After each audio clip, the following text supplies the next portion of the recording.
The notion that people can be ordered or confined or managed has gone. That isn't how organizations work anymore. It's working on the basis of you persuading people.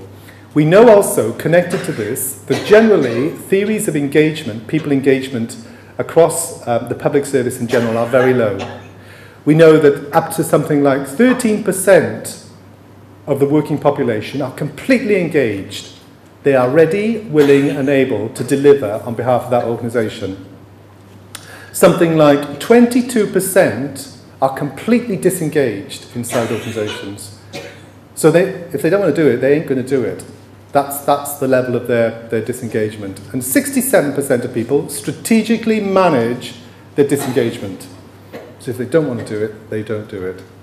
So the notions that somehow, because we pay people in a contractual way, or that they sit inside a hierarchy that allows someone else to order them or demand that they do particular works, is gone.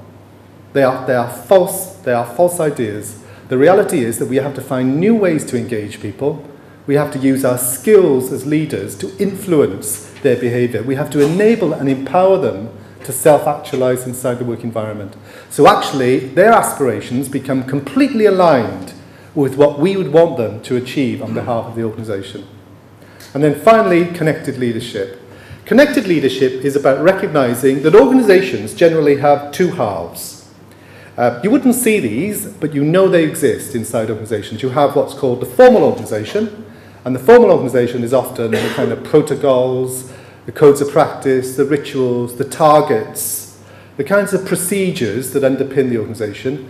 And then you have the informal. And the informal are the relationships, the networks, the tacit knowledge that lies under the surface of the organisation, the history, the personal connections of often those individuals who work inside the organisation with the wider network of the public service community, and often also with the citizen.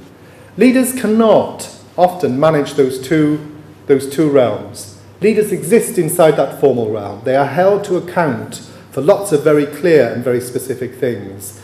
Finding the time and energy to look beyond that formal organisation, to understand what's happening in this very real and informal organisation is very difficult. But increasingly leaders must do that. They must find new ways to engage with both the community inside organisations and outside. Because unless they're listening, unless they are connected and listening to what's happening within that citizen community, or even within the community inside the organisation, they will not understand what's needed in the future. They will not be connected with the way in which that organisation needs to grow in the future. Yes, they can continue to meet those levels of accountabilities that others expect of them, but coming back to that first principle, creating citizen-centric services, it will be very difficult for them to do that because they can't connect. And those communities that they need to connect with are not the communities of the past. They are the communities of the future. We know that during any single day, there are 40 million transactions taking place on the internet. We know that whole communities are created around the internet now that were never there before. I was recently reading about, some of you may have seen this new website called X-Golf. X-Golf is a small website that was created by this chap who loves playing golf in the States, loves playing golf.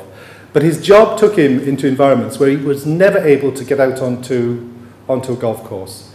So he invented this game of golf for hotel corridors and bedrooms. It's called X-Golf.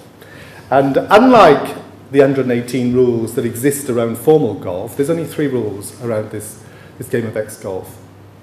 There are 1 million people playing X-Golf. There are 1 million people signed into that website playing X-Golf. They represent a community of people who want to share something for a specific period of time. They are a different kind of community. They are a community that has evolved and grown because they share a particular set of interests. The second example I'll share with you, and some of you may have experienced this as well, I remember around 8 or 9 months ago, I was waiting for a train to come back from Paddington to South Wales on a Friday night, as many of us sometimes find we do, in that big, enormous big concourse, full of people travelling all over, west of the country. And around 7 o'clock, this chap walked up onto the concourse, and he had an MP3 player, and he started dancing in the middle of the concourse. clearly listening to his MP3. Now, as you can imagine, all those commuters jumped back, fearful that they were going to catch this strange disease that this person who had just walked up was displaying. Within an hour, 70 people were dancing on that concourse. They didn't know each other. They hadn't met each other. They had met as part of an internet group, and they formed a community that lasted for about 2 hours there on the concourse in Paddington Station. A community of very young people who are finding different ways in which they achieve meaning and understanding around their particular lives. We need to connect with the fact that people are searching for meaning, whether it's ex-golf, whether it's dancing on Paddington Station, whether it's seeking the security of a housing environment that meets their needs. We have to understand that our role in terms of taking public services forward is to understand how do we contribute to people getting a sense of meaning in their individual lives. That's connected leadership. So all that remains for me to say is thank you very much for your time, your attention, and your interest in this field. Thank you.